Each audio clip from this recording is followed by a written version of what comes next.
Katakanlah kepada umatku yang melampaui batas, mintalah kepada aku, sesungguhnya aku maha pengampun. Jadi Allah yang mengampuni dosa, bukanlah batu. Tolong bagaimana? Jawaban saya Pak pertanyaan saya belum dijawab. Anda jangan melebar ke sana dulu. Sudah banyak jawaban yang diberikan oleh Pak Karan, ya. Sudah banyak jawaban yang diberikan oleh Pak Karan, ya. Saya harap Anda bersedia untuk menjawab pertanyaan saya. Ini Pak Krusial sama Pak DC ya. Kalian jangan kalang kabut kalau ditanya balik, jangan kalang kabut. Oh iya, silakan Pak. Oke, bismillah. Silakan Pak. Ya. Gini, oke. Jadi Bang Krusial akan menjawab, terus nanti dia akan bertanya. Begitu Bang Krusial?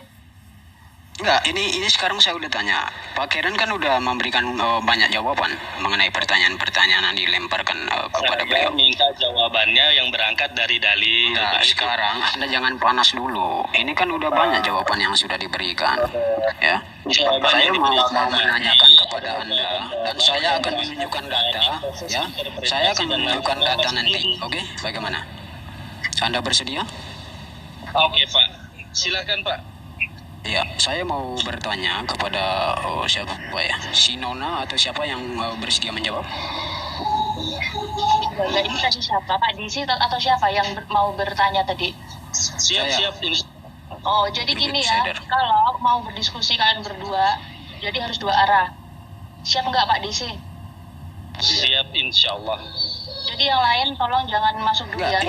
Tujuan pertanyaan saya ini ke Nona dulu. Kenapa harus ke Cepi gitu? Nggak apa-apa. Kalau memang ke Pak Desi ya nggak apa-apa juga. Iya, tanyakan ke saya Pak. Tapi setelah itu saya minta jawaban dari dalil juga kepada Bapak. Saya siap dengan dalil-dalil saya juga Pak. Silahkan Pak. Oke, saya bertanya kepada Anda, siapa yang bersedia untuk menjawab? Saya sendiri Pak. Saya sendiri dengan saya Pak. Dengan host? Ya.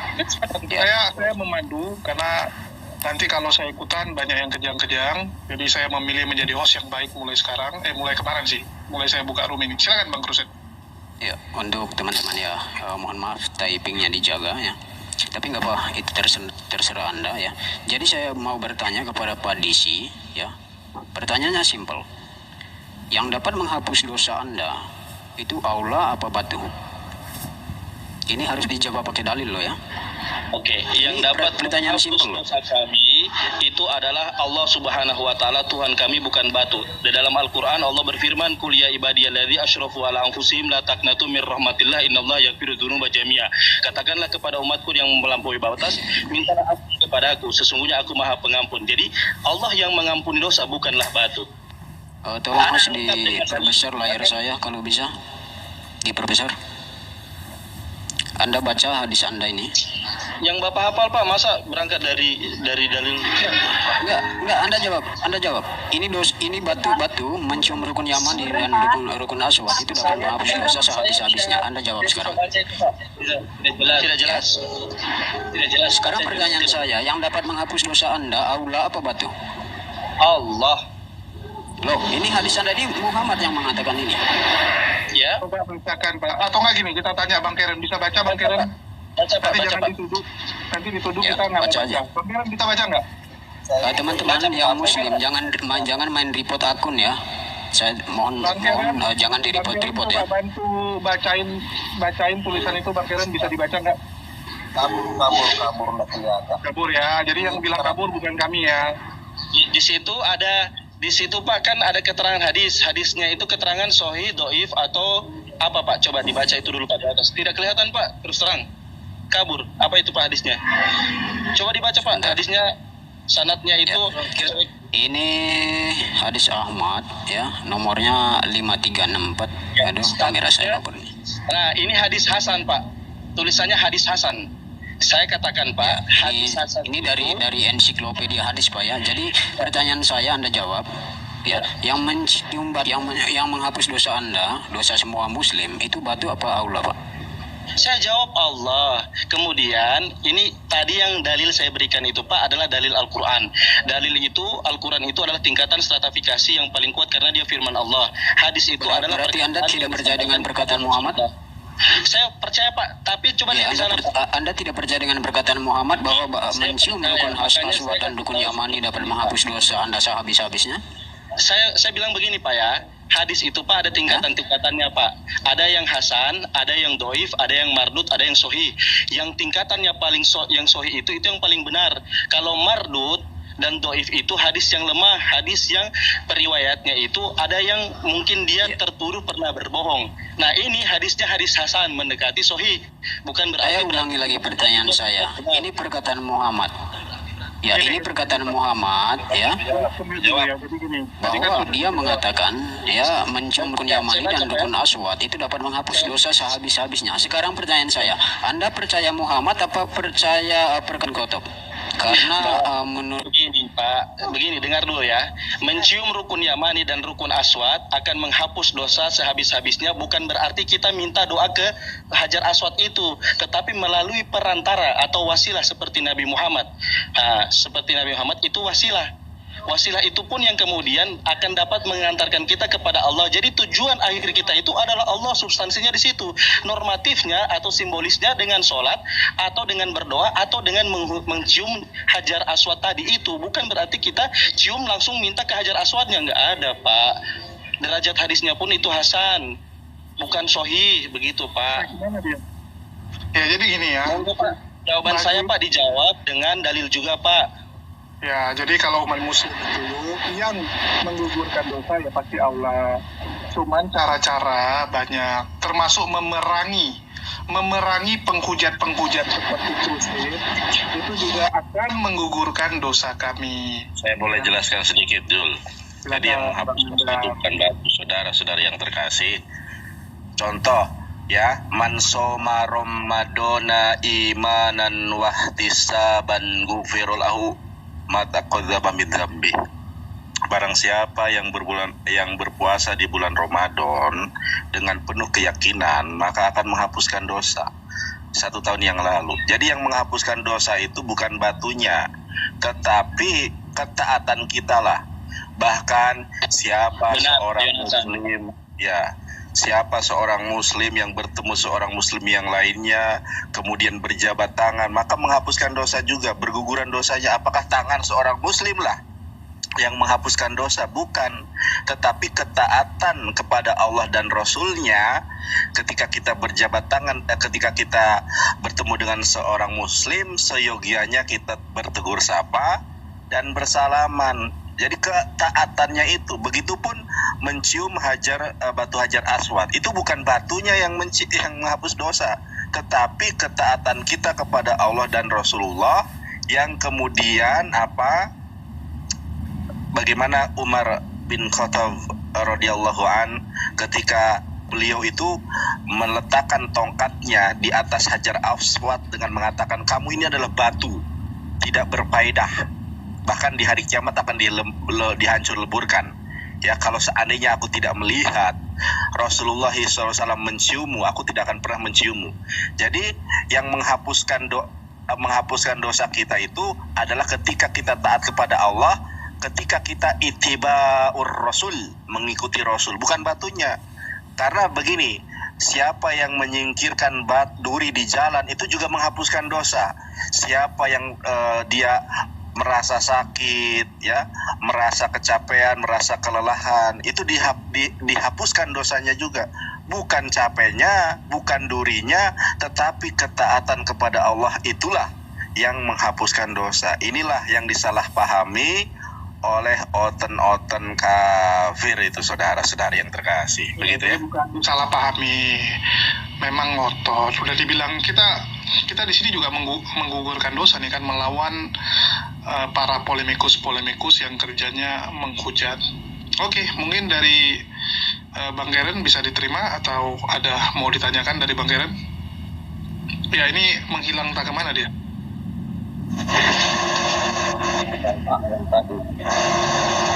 Ya mungkin nggak mau ditanya, jadi kabur duluan ya. Kalau orang udah nggak mau ditanya ya mau gimana lagi?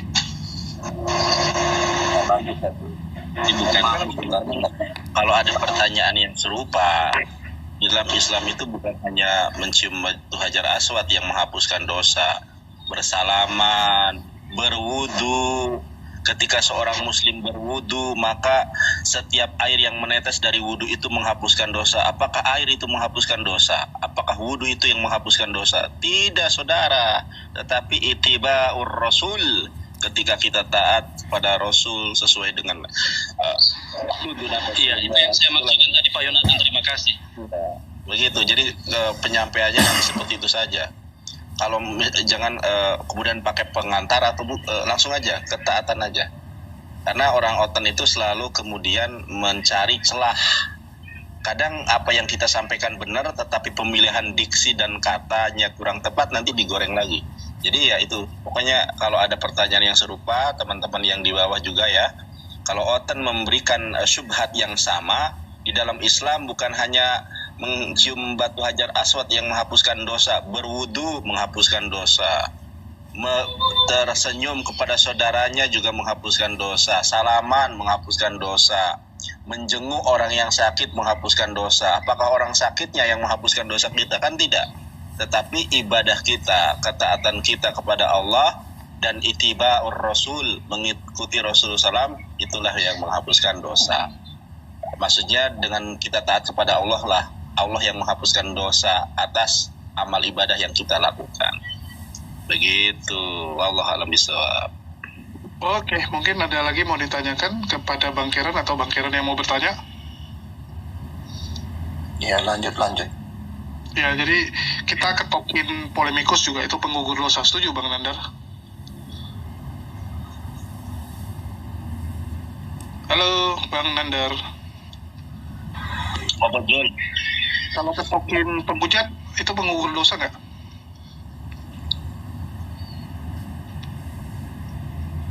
Setiap Ngadi-ngadi. apa tulis ngomongnya apa sih? Kalau ketokin kepala penghujat itu penggugur dosa nggak? Rupanya suaraku kecil ya tadi ya.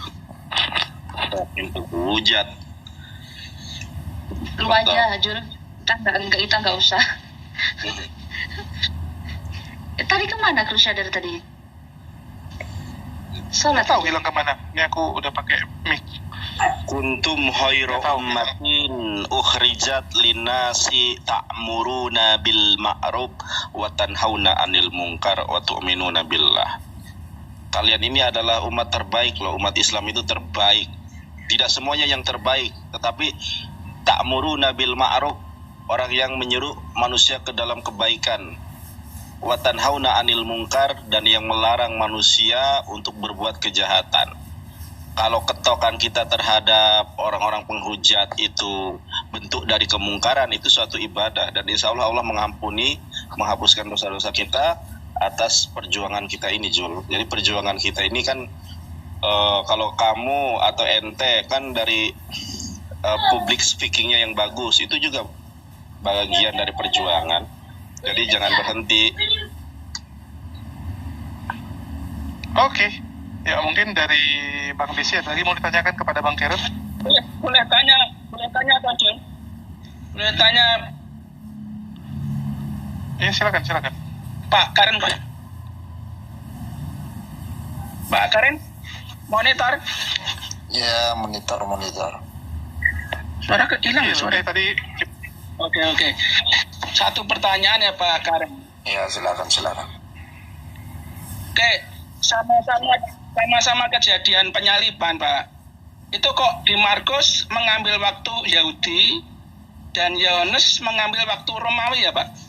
Padahal kan itu suatu kejadian penyalibannya di tempat yang sama, Pak. Mengapa waktu pengambilannya beda-beda, dan di Markus tadi ya Yahudi dan di Yohanes Romawi? Bisa Bapak jelaskan, Pak? Ya, kalau buat saya itu cuma miskomunikasi saja, kan maklum orang purbakala. Kita zaman now saja banyak miskomunikasi kan. Itu saja sih. Oke, tapi itu gitu saja ya, Pak. tapi waktu di kanonisasi itu tuntunan Roh Kudus loh, Pak Karen. Jangan gitu, nanti marah teman-teman Katolik. Kalau kanonisasi di zaman Katolik saya masih belum yakin. Makanya saya selalu katakan bahwa Alkitab itu bukan kitab suci, bukan firman Tuhan. Yesuslah firman Tuhan itu. Tunggu. Bisa diulang Pak Karen? Ini agak bagus nih. Nggak boleh lah. Ini bagus ini. Ini menarik ini Pak Karen. Alkitab bukanlah kitab suci ya. Artinya ada kesalahan. Bukan ada kesalahan. Ya, namanya manusia kan pasti nulisnya ini kan Ini buat bertanya. saya hanya cerita sejarah, kejadian, kesaksian. Izin bertanya. Itu kita harus uji dengan namanya Roh Kudus. Jadi segala sesuatu kalau kita baca tidak ada bimbingan Roh Kudus, itu namanya kita baca novel, bukan baca firman. Oke, tapi ini pengakuan bagus dari Bang Karen ya. Saya dari dulu statement saya seperti ini dari 2019, nggak berubah sampai sekarang. Saya nggak mau dari Tilitung, Oneng, nanti terakhir oleng-oleng ya. Ya, jadi Ada bisa jadi pertentangan dari yang lain nggak Bang Karen? Yang lain ya pasti Dengan kalau pernyataan yang seperti itu. terutama Katolik dan Protestan ya GKI, mereka pasti nentang saya. Kenapa? Karena kan mereka agama purbakala, pasti mereka marah. Buat mereka kan mereka mengkhususkan Alkitab. Bahaya ini, nggak Kalau bahaya. kita sama-sama saja orang dari karismatik yang kayak kemarin Poot, kita dulu bertengkar gara-gara ini juga. Ya kan padahal dia pendeta S2 loh, S2 karismatik itu, tapi dia tidak mengerti hal ini. Nah, karena kan dia kebanyakan belajar, dia Kristen hanya karena sekolah, bukan Kristen karena mengalami Kristus itu saja. jadi buat saya. bedanya Pak Karen berani jujur, itu yang membedakan ya. Iya, kalau saya berani jujur, kalau mereka nggak berani jujur, berani mutar-mutar. Oh. Bilang Yesus sekolah lah, Yesus inilah, ditanya dalilnya nggak tahu. Cuma alasannya karena orang Yahudi ya harus sekolah. Wah, Yesus itu orang miskin loh bapaknya. Sekolah uang dari mana? Bisa aja lu. Iya, dulu sekolah itu mahal. Sekolah rabi itu sangat mahal. Orang jadi rabi itu bukan nggak perlu duit. Iya, lu bayangin sekarang sampai jadi S1 aja ya. Orang sampai jadi S1 aja sampai umur 20 aja mahalnya minta ampun. Apalagi sampai umur 30 loh. Rabi itu kan dari kecil sampai umur 30 sekolah mahal. Nah, kenapa saya mengatakan Yesus dari keluarga miskin?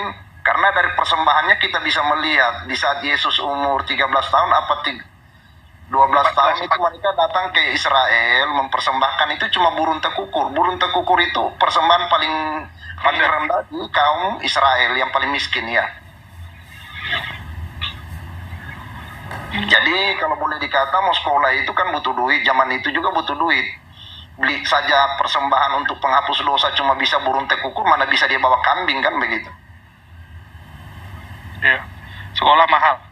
Apalagi Jualan kayu. Jadi kalau nggak ada di Alkitab, saran saya buat pendeta goblok tuh jangan dinambah-nambah, jangan dikurang-kurang. Yang nggak ada nggak usah diadakan, yang Jadi tidak ada Pak ya Karen, diadakan. Pak Karen ketika Yesus sekolah itu kemungkinan beasiswa ya, kan nggak punya biaya. nggak ada beasiswa zaman dulu. Nggak ada Jangan beasiswa. tambah-tambahin lagi, Cap. Ada kalau di dalam kitab Yohanes kalau tidak salah ada tertulis bahwa Yesus itu berhikmat itu bukan karena sekolah, dia tidak sekolah, dia penuh dengan hikmat ilahi. Tapi saya lupa ayatnya. Kemarin padahal saya baru baca, tapi kita kan tidak disuruh hafal, cuma suruh merenungkan. Makanya sama keluarganya Yesus dianggap Yesus itu orang gila, kerasukan, karena dia tidak sekolah, tapi dia melampaui apa imam-imam kepala di Bait Allah, begitu kalau menjelaskan Taurat. Ya nanti Bu titip salam yang tahu Esra Soru itu bilang Karen titip salam bilang kau pendeta goblok, mana Yesus sekolah buktinya. Iya loh, sekolah kan dia rabi Pak Karen. Pak Karen nggak takut dimusuhi Kristen yang lain Pak? Silakan kalau ada yang butuhin, saya tidak butuh follower soalnya. Saya ditugas, jujur saja saya begini ya, saya mau jujur sama kalian ya. Setelah saya sembuh, Roh Kudus menugaskan saya untuk memberitakan kebenaran, bukan kepalsuan. Yang saya beritakan kebenaran, bukan kebenaran saya, kebenaran Kristus itu sendiri, kebenaran Roh Kudus itu saja. Kalau tidak ada yang senang kemarin Poot sampai nggak bisa bantah lagi kalau saya begitu. Makanya Poot bilang berarti kau nabi, saya nggak mengangkat diri nabi kayak Lugas saya bilang. Tapi saya ditugaskan untuk memberitakan kebenaran. Kau tidak mau kebenaran, ya silakan. Tuhanmu kan Alkitab. Kalau Tuhan saya Yesus dan Roh Kudus dan Bapa, saya bilang. Karena saya bilang di Alkitab tidak ada Yesus mengatakan dia akan mengutus Alkitab LAI, dia akan mengutus Roh Kudus, bukan LAI punya Alkitab. Bahaya tak Pak Karen? Bahaya tak? Bagaimana? Gak bahaya tak? Bahaya apanya? Demi kebenaran, Kristus kan bilang, kenapa kau takut dengan manusia hanya bisa membunuh tubuhmu? Takutlah kepada Allah yang mampu membunuh tubuh dan jiwamu dan rohmu ke dalam liang neraka. Ngapain saya takut sama pendeta-pendeta? Kita yang kasih makan pendeta kok, bukan pendeta yang kasih makan kita. Saya ngasih perpuluhan ya Pak. Iya, baru pendeta makan dari mana? Emang pendeta ada bos Freeport begitu? Atau bos yang punya kepala negara dia? Pendeta harus sadar mulai sekarang. Jangan cuma ngerus-ngerus jemaat, dulang-dulang jemaat terus. Dia harus belajar kebenaran yang benar, yang bagaimana. Saya setuju dengan Mel Atok yang pendeta dari Timor itu ya. Pendeta kalau tidak hafal ayat Alkitab mendingan jadi tukang ojek mendingan. Malu-maluin. Oh, ada schedule sama Bu Darni ya. Kalau kamu mau fasilitasi silahkan. Bahasanya Yesus kawin. Kapan? Ya malam ini Bu Darni. Nanti kontak aja. Coba di-share ke Bu Darni. Yesus kawin, itu dia nantang Yesus kawin ya. Aku di akun yang ini belum ada dia, soalnya ini kan akun baru 3 hari. Teman-teman yang berteman dengan Bu Darni panggil sini ya. Oke, nanti kalau ada Bu Darni, kita kasih ke Evangelis Yunananda. Oke, mungkin ada lagi mau ditanyakan Bang DC? Ya, bagi teman-teman Kristen karpet merah ya, kita batasi yang Muslim. Mohon maaf bagi teman-teman Muslim yang antri minta naik karena supaya supaya lebih kondusif lah. Kita juga nggak mau nanti dibilang wah keroyokan bla bla bla. Kita bukan channel polemikus ya, kita nggak mau seperti polemikus yang tumpang tindih ngomongnya ya. Tadi si Malikil Omolek kemana dia? Ada Kenapa perlu. Malikil turun nih? Ada perlu. Banyak urusan Malikil. Nggak, biasa dipanggil istri ya udah gitu dia. Tapi Pak Karen ini pakai Alkitab apa berarti ya? Pak Karen, ente pakai Alkitab apa kalau nggak pakai LAI? Saya kan sudah jelaskan sama Nandar, masa dari kemarin tidak mengerti. Saya baca Alkitab, kalau bukan karena tuntunan Roh Kudus, buat saya itu bukan firman Tuhan. Kalau Roh Kudus menyingkapkannya, itu baru firman Tuhan. Kalau tidak disingkapkannya, ya saya kayak baca novel, kayak baca koran. Kenapa saya bilang begini? Karena pengalaman saya di kampung ya, isi Alkitab itu banyak orang pergunakan untuk kayak ilmu pengasihan, ilmu kebal.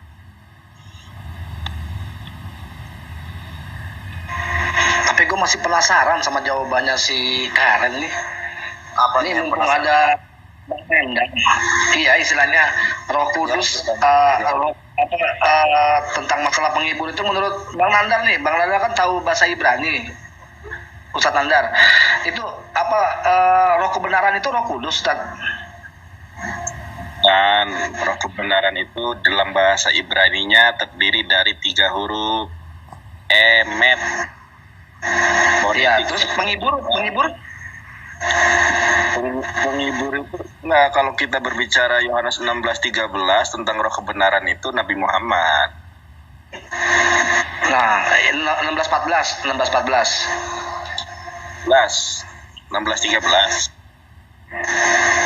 Yohanes 14 ayat 16, maaf. Yohanes 14 ayat 16. Kan aku akan minta kepada Bapa dan ia akan memberikan kepadamu seorang penolong yang lain supaya ia menyertai kamu selama-lamanya, yaitu roh kebenaran. Yohanes 14 ayat 16. Nah, kalau seandainya saya lihat dari dari bahasa Ibraninya ya, bahasa Ibraninya itu kan parakletos, ya kan, penolong. Iya, Ibrani Yunani, parakletos, pengantara, ya kan. Nah, parakletos itu apa gitu loh. Nah, itu kan pengantara, bukan Roh Kudus. Tapi kalau seandainya Roh Kudus itu kan, kalau kita lihat itu Roh Kudus itu kan Pneuma Hagion. Ya, pneuma hagios kan gitu. Nah itu kok bisa-bisanya Karen ngomong bahwa Yohanes 14 ayat 16 itu sebenarnya adalah Roh Kudus gitu loh. Masih penasaran sayanya. Nggak sesuai dengan apa yang tertulis kan tadi kan Bang Karen ngomong kan. Saya nggak pernah mau nambahin, nggak mau ngurangin gitu loh. Nah ini nggak sesuai dengan original teksnya, dengan bahasa Yunaninya. Kira-kira gimana Bang Karen? Kalau Tunggu, aku bingung nih, Bang Andre, kok suara lu noise sekali ya? Oh, kipas angin, maaf. Udah. menurut kamu apa roh kebenaran? Ya saya tanya di sini, saya tanya dulu di sini siapa yang dimaksud dengan Yesus katakan ini? Itu adalah Roh Kudus. Iya. Pada hari ke-10 setelah dia naik ke surga kan pencurahan Roh Kudus itu janjinya. Iya, tapi Masih nggak nggak enak, Bang nyambung. Andre. Masih nggak enak suaranya lu. Masih nggak enak. Kayak ada suara printer kan? Iya. Kan? Nggak ada. Ada noise Bang Andre, ada noise-nya. Udah. Kipas angin. Biasa kos-kosan. Udah nggak ada kan? Loh, lu lagi ke tempat kos-kosan. Ya, lanjut aja. Nah ini kan kebetulan ada Ustadz Nandar. Nah kira-kira gimana itu kalau diiniin Ustadz? Karena saya nggak pakar bahasa Yunani sama Ibrani nih Ustadz. Kira-kira gimana? Nah, silakan bahas.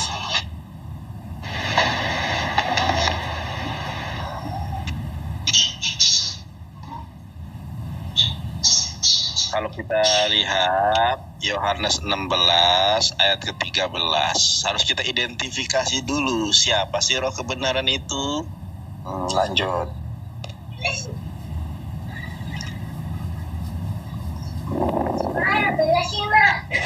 Ini ada yang minta naik. Noise. Not today, ada yang mau disampaikan? Ya, Pak, saya mau sampaikan aja ada room sebelah kan. Nah, saya Muslim. Iya, Nah, terus? lawannya tuh profesor mereka. Nah, terus saya perhatikan di situ umat Muslim yang naik juga umat Muslim KTP, Pak. Jadi kayak saya lihat mereka tuh kayak gimana ya? Ya pokoknya disudutkan terus. Jadi saya kasihan. Jadi saya minta tolong ke ada yang pakar tentang agama Islam tolong ke saya lah. Maksudnya gitu. Astagfirullah, gini Pak, kita nggak bisa ngatur ruangan orang Pak, dan beberapa channel polemikus itu tidak menaikkan kami, itu yang pertama. Terus kedua, kalau Bapak kasihan jangan ditonton Pak, sama kayak apa ya, orang yang mau buat jahat, kalau semua itu ya balik lagi ke orangnya Pak, kita nggak bisa batasi. Iya, terus saya perhatikan juga kalau yang pakar agama Islam tuh mereka langsung kick Pak di room sebelah itu. Nah terus apa yang harus kami lakukan kalau begitu Bang Nok Today? Ada sudah Iya. tahu jawabannya. Gimana ya Pak? Saya hanya mau bilang kayak nggak tega gitu diolok-olok gitu ya sudah. Nggak usah ditonton aja Bang. Enggak. Iya. Caranya nggak usah ditonton Iya, lagi terus aja, udah tinggal aja. Iya, jadi Abang sendiri bilang kalau yang Muslim yang bisa jawab Diki. Nah terus apa lagi yang mau dilakukan Pak? Iya sudah Pak, itu yang saya mau sampaikan Pak. Ya udah. Aku Ya, bingung. bagi saya yang salah itu yang Muslim naik di dunia itu. Enggak. Yang salah yang Muslimnya nggak punya ilmu naik di. Ya, kita nggak bisa salahkan orang naik. Kadang-kadang ini ya, orang girohnya itu mau menjawab, tapi nanti lama-lama juga ngerti, itu yang pertama. Terus yang kedua, ya biarkanlah para Polikarpus itu menghujat. Dengan mereka terus menghujat, itu menunjukkan bahwa Islam adalah agama yang benar. Udah, ada lagi Bang Nok Today? Sudah Pak, makasih. Assalamualaikum, selamat malam. Waalaikumsalam warahmatullahi wabarakatuh. Karena kalau aku masuk pun gak dinaikin, aku ke makanan nunggu sejam, pokoknya ke room oten percuma. Jadi kadang mangkal sendiri gak dinaikin, malah dinaikin yang lain. Enggak, nanti dinaikin jadikan teh celup, kan kurang ajar. Malah diganggu-gangguin gitu, jadikan teh celup, naikin itu. Iya. Dan Betul. kan jadi nggak, kita bingungnya itu.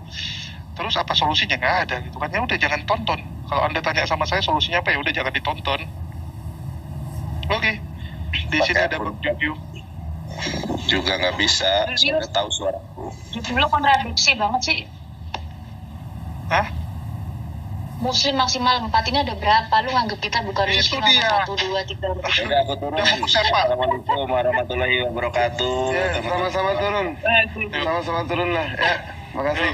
Makasih. Assalamualaikum. Bye. Waalaikumsalam. Turun kau. Kan diganti judulnya. Jangan kali kau cek, kau usir mereka. Mbak Cepi ngingatkan jadi dirungkat. Maksud aku tuh ganti judulnya gitu loh. Wong orang temennya udah pada naik masih judulnya itu. Udahlah, biarin lah. Betul, aku kadang-kadang bingung ini. Si Cebi ini memang biang kero nih. Lu judul yang duluan aja. Udah aku sepak semua lah kau gitu, termasuk si Cebi. Oh gitu, jadi Cebi nih, Jul. Hah? Jadi Cebi nih. Iya, aku sepak Cebi untuk mengurangi kota. Ya, mungkin ada mau ditanyakan lagi Bang Andre buat Bang Karen. Ya, ini pertanyaan lanjutan untuk pertanyaan lanjutan untuk Bang Karen ya. Tadi saya ini mungkin ditegaskan lagi ya Bang Karen ya. Tadi kalau Ya, dari LAI itu bukan kitab suci ya. Dan yang kitab suci itu adalah Yesus itu sendiri. Ya kan? Kalau begitu kan berarti menurut saya kalau tulisan Paulus kan itu bukan Yesus, berarti itu juga bukan kitab suci juga. Sekarang makin banyak Begini. orang yang menyamar nih, contoh Begini. ada yang menyamar lagi. Tadi kan saya sudah jelaskan, Alkitab itu bisa jadi firman Tuhan, ya. Jadi saya mengatakan Alkitab itu bukan kitab suci.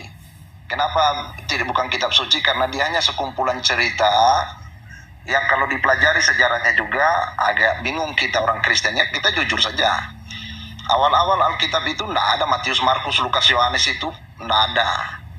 Ya, jadi itu hanya penuh pemberian nama sama kalangan bapak-bapak gereja saja. Jadi karena mereka mengenal ini pasti tulisannya ini pasti ya begitu. Jadi buat saya Alkitab itu bisa jadi firman Tuhan kalau Roh Kudus membimbing kita, memberikan kita hikmat dari apa yang kita baca dari Alkitab itu. Ya, jadi aku sederhanakan lebih gampang gini. Aku sederhanakan gini. Jadi ayat yang sama bisa jadi Bang Karen baca, ya Bang Karen dapat remanya bahwa Ya, seperti itu. membahas tentang supaya Bang Karen ini mawas diri. Bang Ali baca, bisa jadi Bang Ali dapat remanya itu tentang Bang Ali jangan suka maki-maki orang. Nah, jadi setiap orang tuh dapat rema itu berbeda-beda berkat tuntunan Roh Kudus. Betul gitu Bang Karen? Ya seperti itu. Nah, itulah kalian harus Jadi kalau Roh Kudus membimbing kita, ada hikmahnya kita dapat. Kalau firman Tuhan, kalau tidak potong. Lanjut. silakan Bang Karen. Ya, jawaban-jawaban dari Pak Karen tadi sungguh luar biasa dan saya pikir jawaban-jawabannya justru sudah tidak relevan lagi dengan harapan kami karena saya lihat sudah seperti angkat bendera putih. Saya izin dengan hormat kepada Pak Karen. Itu jawaban paling aman. Itu jawaban paling benar dan paling aman, Bro. Ya, begitu. Saya pamit dulu. Saya izin. Ya, Assalamualaikum. Waalaikumsalam warahmatullahi wabarakatuh. Oke. Sini ada Bang Rio di Lengan. Selamat malam. Shalom Bang Rio. Shalom. Assalamualaikum man ittaba'al huda. Oke, ini siapa yang noise? Noise. Saya noise ya? Oh ya, Bang Ali di tengah jalan rupanya Bang Ali. Saya 1-2. Aman nggak? Aman, tapi lagi di jalan Bang Ali. Nggak, di pinggir jalan sih. Masih noise banget ya? Oke ya, saya mute dulu. Oke. Mungkin ya, Bang Ali, mungkin ada yang mau disampaikan? Silakan Ustaz Ali. Ya, menarik sekali tadi kalau Bang Karen sudah sampai kepada titik pemahaman bahwa Alkitab itu tidak 100% firman Tuhan. Bahwa jika memang ada yang keliru, ada yang kontradiksi, ada yang misinformasi di dalamnya, maka bisa di disclaimer itu sebagai sebuah campur tangan manusia yang terlepas dari firman Tuhan, bukan kitab suci, tapi di dalamnya juga ada kandungan-kandungan ayat yang masih suci dan benar adanya. Dan itulah pemahaman Islam, Bang Karen. Itu yang kami pahami. bahwa kitab-kitab terdahulu yang telah berjalan dari zaman ke zaman, dari masa Musa ke Isa atau ke Yesus sampai ke era kita sekarang, itu telah terjadi berbagai macam penyalinan berulang-ulang, telah terjadi berbagai macam penerjemahan dari bahasa aslinya. Proses-proses penyalinan tersebut mengakibatkan ada beberapa kata mungkin bertambah atau berkurang, atau mungkin ayat yang akhirnya hilang, sehingga tidak heran ada beberapa ayat yang loncat 42 tiba-tiba 44, 43-nya nggak tahu kemana. Sehingga benar sekali klaim ataupun pemahaman dari Bang Karen bahwa tidak bisa diklaim bahwa itu adalah 100% produk datangnya dari Yesus ataupun dari Tuhan. Itu mungkin dari saya, nanti akan saya kolaborasi lagi. Siap. Mungkin dari Bang Rio Dilengan, setuju nggak pernyataan dari Bang Karen? Oke. Sebelumnya I'm Christian. Saya setuju dengan yang dibilang oleh Bang Karen. Karena gini, dalam memaknai kitab suci, benar, kita harus minta tuntunan Roh Kudus. Jadi itulah pembeda orang-orang yang Nasrani yang meminta pertolongan Roh Kudus untuk membacanya dengan orang-orang yang membacanya dengan menggunakan logika. Jadi orang-orang yang membaca Alkitab itu, kalau udah dengan tuntunan Roh Kudus, maka dia akan paham sendiri kebenarannya. Itulah sebabnya mengapa Nasrani tidak perlu mempertanyakan tentang apa yang dia baca, pasti akan dia tahu apa intinya dan dia dibawa gitu. Berbeda dengan kita membacanya dengan menggunakan logika manusia, maka yang ada adalah kita mencari kebenaran, membandingkan, bahkan tidak akan pernah mendapatkan kebenaran. Malah kita akan terus diberikan tanda tanya sama Roh Kudus itu, karena kita nggak punya Roh Kudus, kita nggak pernah minta gitu.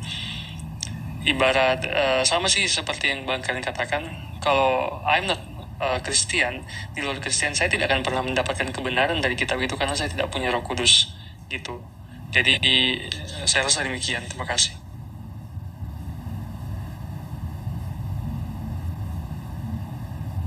Ya, silakan lanjut.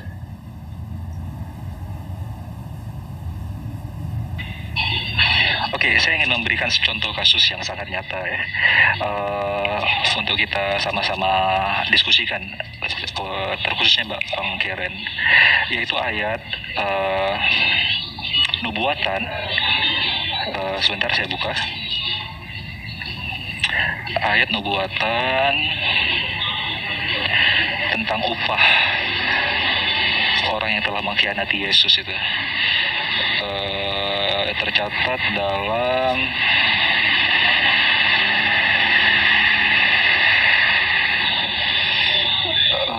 sebentar, waduh.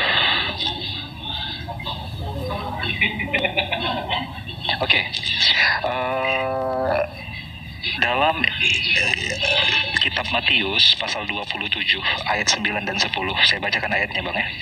Maka terpenuhilah apa yang diucapkan oleh Nabi Yeremia. Mereka mengambil 30 uang perak, harga yang ditetapkan kepadanya oleh orang Israel, dan mereka menggunakannya untuk membeli ladang tukang tembikar, seperti yang Tuhan perintahkan. Secara sangat eksplisit, jelas sekali ya, harfiah, bahwa tertulis bahwa nubuatan dalam kitab Yeremia tentang uang perak yang menjadi upah orang-orang Israel untuk mengkhianati Yesus atau mengkhianati Mesias. Pertanyaannya, setelah kita mengulik seluruh kitab Yeremia, tidak ada narasi nubuatan ini. Satu ayat pun dalam kitab Yeremia yang berbicara tentang 30 uang perak. Sehingga patut dipertanyakan, apakah Matius ketika menulis ayat pasal 27 ayat ke-9 dan 10 ini sedang tidak diurapi atau sedang tidak dinaungi oleh Roh Kudus, sehingga dia salah mengutip Nabi. Karena sesungguhnya yang menulis nubuatan tentang 30 uang perak ada dalam kitab Zakaria pasal 11 ayat 13. Apakah sekelas Matius yang katanya seorang penulis yang telah dinaungi oleh Roh Kudus untuk menulis perkataan Yesus, ternyata salah mengutip nama Nabi? Yang harusnya dia kutip Nabi Zakaria, yang dia tuliskan Nabi Yeremia. Itu gimana? Ya, kalau pendapat saya sama dengan tadi saya katakan bahwa begini, pengalaman saya dengan Roh Kudus juga tidak semulus saya bicara dengan istri saya loh. Jadi Roh Kudus itu membimbing itu tidak sama seperti kita bicara anak atau bicara dengan istri, bukan. Roh Kudus itu kadang berbicara di telinga, kadang bicara lewat hati, kadang lewat cuma damai sejahtera saja jawabannya. Jadi kalaupun dia seperti itu namanya miskomunikasi, namanya manusia. Yesus pernah berkata begini di dalam Yohanes Matius ya, mengatai orang Yahudi begini, kalian memuji Tuhan, memuji Allah itu dengan mulut, tapi yang kalian lakukan adalah kehendak manusia, kehendak Musa. Jadi apa yang Musa tulis itu ternyata tidak semua dari Bapak Elohim, itu bukan dari Yehovah itu sendiri. Itu ada campur tangan daripada pikirannya sendiri juga. Jadi kalau bisa salah tulis seperti itu, kitab Matius ini ya, buat saya ya wajar-wajar. Itu saja, kan kita manusia penuh dengan kekurangan. Sekalipun saya sudah dipenuhi dengan Roh Kudus juga saya belum tentu sempurna. Masih ada mungkin yang saya harus lagi. Intinya saya satu saja. Seperti apa nasihat Yesus bahwa setiap roh itu harus diuji. Jadi saya setiap segala sesuatu itu saya uji dulu. Nggak serta-merta saya naik ngomong bicara asal-asalan. Nggak. Makanya kalau saya bilang nggak tahu. Kalau itu ya seperti itu jawaban saya. Kalau menurut saya ini cuma miskomunikasi saja. Karena Matius bukan orang yang penulisan ini kan perjalanannya Matius belum diurapi, belum kecurahan Roh Kudus, Yesus masih hidup ini. Jadi wajar lah. Itu saja Pak jawaban saya. Setahu saya ini sudah disalib Yesus Pak, ini sudah dibangkitkan ini penulisan ini. 5 ayat berapa? Tidak ada. Yesus pencurahan Roh Kudus setelah Yesus naik 10 hari setelah pencurahan Roh Kudus. Iya, kalau berdasarkan para scholar Bible itu penulisan Injil Matius itu terjadi di akhir abad ke-1, rentang tahun 90 sampai 100 berapa gitu. Bapak bisa buka lagi itu. Sedangkan Yesus itu disalib di tahun 30-an. Ya, kalau menurut ada rentang 60 tahun itu antara penulisan Matius dengan peristiwa disalibnya Yesus. Ya kalau menurut saya ya itu, apalagi rentan waktu sudah 60 tahun kan. Tangga sudah lain, apalagi sudah 60 tahun. Ya udah pikun dia Matiusnya. Ya, jawaban saya. Oke, makasih Bang Karin, luar biasa. Karena banyak sekali yang menyangkal tentang salah kutip Nabi ini. Ya, luar biasanya Karen, dia berani jujur. Saya nggak suka loh kayak pendeta-pendeta oong itu loh. Nggak ada ditambahin. Iya, wah. Saya nggak suka seperti itu. Kalau nggak ada dikurangi, nggak mau saya. Karena ada jujur itu berat, Pak. Bisa mengurangi itu loh. Ya jujur itu berat. Ya, ini ada Rosemary, kalau keberatan silakan Anda naik. Ya kita uji, karena semuanya itu bisa diuji kok. Kebenaran itu tidak takut untuk diuji. Sedikit Ko Julius, tadi saya menarik perkataan siapa tadi yang di samping saya ini, Rio ya.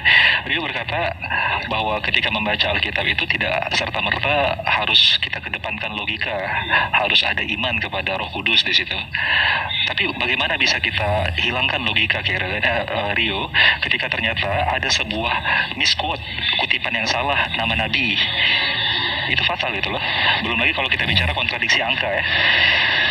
Sebenarnya kalau kita bicara ini ya kekristenan, mereka ini mengedepankan yang namanya kita bilang supranatural lah, ya sesuatu yang berbau mistik gitu. Jadi itu kalau karismatik, kalau GKI sama Katolik tidak. Ya, jadi kalau orang karismatik itu selalu mengedepankan ya kuasa-kuasa begituan. Jadi logika itu ya nomor 2, memang kuasa yang gituan yang nomor 1. Susahnya di situ Bang Ali. Oke, ya ini kita hormati Bang Karen, saya luar biasa respect kepada Anda Bang Karen. Tuh Bang Rio, silakan Bang Rio. Silakan ya. Asia, di room ini saya lebih nyaman ya dibandingkan dengan room Uniriva sama siapa sih kemarin, kalau ada cewek itu kayak nyolot. Ini nih di bawah kita nih, ya Nona Cebi ini. Ini orangnya nih, yang pakai kacamata ini. Nona Cebi, dia baik kok. Tapi dia suka gigit, dia baik tapi dia suka gigit. Jadi gini, permasalahan tentang yang tadi izin Bapak Mata Ali ya sampaikan itu memang udah sering sih, udah pernah bahkan diangkat, bahkan sudah pernah saya diskusikan bahwa ini jawabannya itu berhubungan dengan gaya bahasa. Dalam penulisan perjanjian baru biasanya Matius menuliskan itu mengambil nabi-nabi terdahulu itu diambil yang paling besar biasanya, yang paling besar dituliskan atau mewakili nabi-nabi yang ada. Jadi itu memang benar. Itu yang tadi dikatakan memang tertulis Zakaria, tapi dalam ada nabi besar, ada nabi kecil gitu ya. Ya, aku memang kayak gitu. Seperti kasus yang sama juga pernah juga di Markus pasal 1 ayat 2. Nah, itu juga sama sih kejadian seperti itu. Jadi ada keterwakilan yang dituliskan di situ. Jadi sebenarnya banyak dikutip nabi-nabi tapi langsung ditulis gitu. Jadi itu sih jawaban saya. Dan tadi ya kalau katanya tentang logika, apa ya, kalau kita bicara tentang Roh Kudus, ada yang kalau kita pahami itu yang namanya kecurahan Roh Kudus itu kayak bahasa yang bahkan tidak dimengerti oleh manusia. That's right, kita manusia. Bahasa yang tidak kita mengerti berarti mau kita pakai logika, kita nggak pakai logika, kita nggak akan pernah bisa mengilustrasikan bahasa itu seperti apa. Sama seperti kita memahami perasaan Tuhan. Manusia itu nggak bisa menyelami pikiran Tuhan. Tuhan mau apa? Aku mati kapan tuh kita nggak bisa. Itu nggak bisa. Itu salah satu contoh. Misalnya begini, kita bahkan tidak bisa menggambarkan bagaimana mau Tuhan ke depan. Tetapi kita bisa apa? Kita bisa meminta dengan harapan gitu. Jadi Roh Kudus itu saya ingin bilang di sini abstrak, benar-benar sangat abstrak. Kita pun yang mengalami dan pernah meminta Roh Kudus itu ada dalam hidup kita tidak bisa menggambarkan seperti apa rasanya. Seperti itu. Tunggu lu, ini matilah kita nih.